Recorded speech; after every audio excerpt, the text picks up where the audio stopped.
Malvern. It's a nice day. It's green and sunny. And we have Oliver, who's my nephew, and he studies at Winchester College in England. He's a pupil. He's top school. And he studies classics, which is Greek and... Well, no, he doesn't study classics, so he's just doing his A-levels, and he'd include Latin and Greek. Latin and Greek, which he is wouldn't say he studies classics, Oh, right, okay. No, that was just he's studying at university. He will study at university. Yeah, he will do. Yeah. And he's planning to go to Oxford. Yeah, study. Because they got good, and then Winchester's extremely good at classics. Yeah, it seems to be possibly the strongest. It has large classics department. Yeah. And the teacher's very high standard. It's impossible to say whether or not it's the best school in the country. That's probably impossible. But it's very near, very close, isn't it? No, but obviously it's going to be at the top of any list. But to say there'll be other people who suggest other schools, whatever. But I mean, it probably is the best for classics in the country. Would you say, Owen? Yes.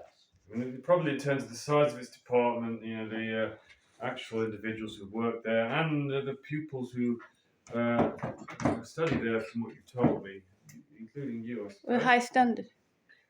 Well, yeah, I mean, one of the teachers is one of the top classicists in the world.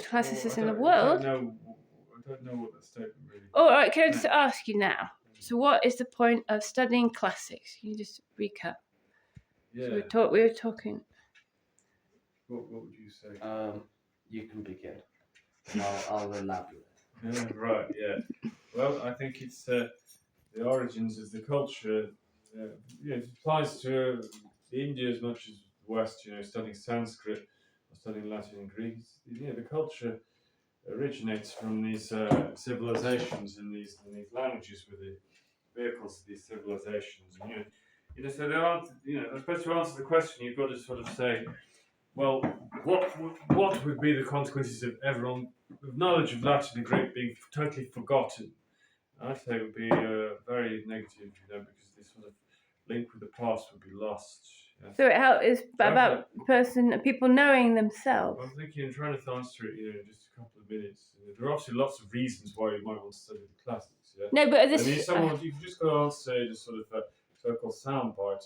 Why should one study the classics? You could say, well, to maintain this connection with the past, yes, which is, and again, I suppose a fool might say, well, why the past?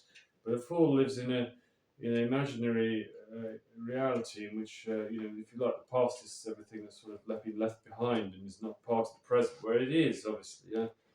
Of course, because people want to know. Well, I thought it was interesting what you said before, is that people want to know where they've come from or who they really are, which is also why we do meditation.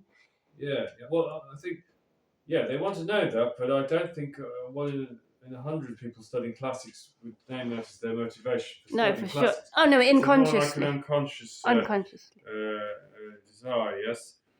But classics enriches people's knowledge. Well, let's say enriches people's knowledge of the society, the civilizations in which they live. I say enriches people. So without any knowledge of classics, it would probably be impossible to understand these civilizations. So just give me an example like you did this morning. You said about, for example, democracy. Democracy. That's quite a good example. So democracy is a word. The words that we take for granted. Well, I think democracy is not the best example because almost everybody knows what it actually means. Well, just explain what it means. Democracy. But maybe it's good for that reason because people could. Like, for example, technocracy comes from technos, which is skill, and kratos, which is rule. Rule, yes, okay. Okay, that is good. That's good. Technos skill and kratos. Kratos is rule. Yes. So the rule of the skill. Of the skill. Skill, but then technocracy means about technology, doesn't it? No, it doesn't. No, it doesn't. Technocracy means what he says. Skill. Well, it's sort of, the term ruled by technocrats has nothing to do with ruled by specialists. Yeah, technocrats. So only the specialists, any of those who've got specialization can have any say. Well, it's a concept, should we say? I mean, you have various ways of application. So we're just saying we're just describing the concept. Yeah. All right. Just like democracy. Democracy. Okay, I know this one. Demos, people. Yeah. Yes. And was it Kratos? Say again. The leader. Kratos. Kratos. So led by the people. we were saying, ruled by the people. Ruled by the people. That's an That's what it means. Yes? Yeah. But of course, the point I was making this morning was that over the centuries or millennia, it acquires layers of meaning. Like a Sometimes snowball. its original meaning gets forgotten, or people are only halfway. Possibly democracy is a bad example because virtually everybody, even with no Greek whatsoever, has some dim idea. It's of Greek, what not it means. Latin. Is it Greek? It's Greek, yeah. Greek, not Latin. But the fact is, as I say, we come from a situation where, in ancient Athens, democracy meant what? No, well, democracy in its purest form was in Athens, where the people's assembly, as it was called, their kind of parliament, was literally chosen randomly, and there was no voting. So it was literally random people. Oh, really? Right. Oh, so There then we it are. was the So true that- sense of the word. That's democracy. And That's real Now, democracy. democracy in 2024 means it's something that you accuse people you don't like, or countries you don't like of having, so you can destroy them, turn populations into slaves, and steal resources. Yeah, so it's- because they're not you the. accuse people of not having it. Actually, By extension, you have it. It's a quality. For democracy is more like a quality that you have.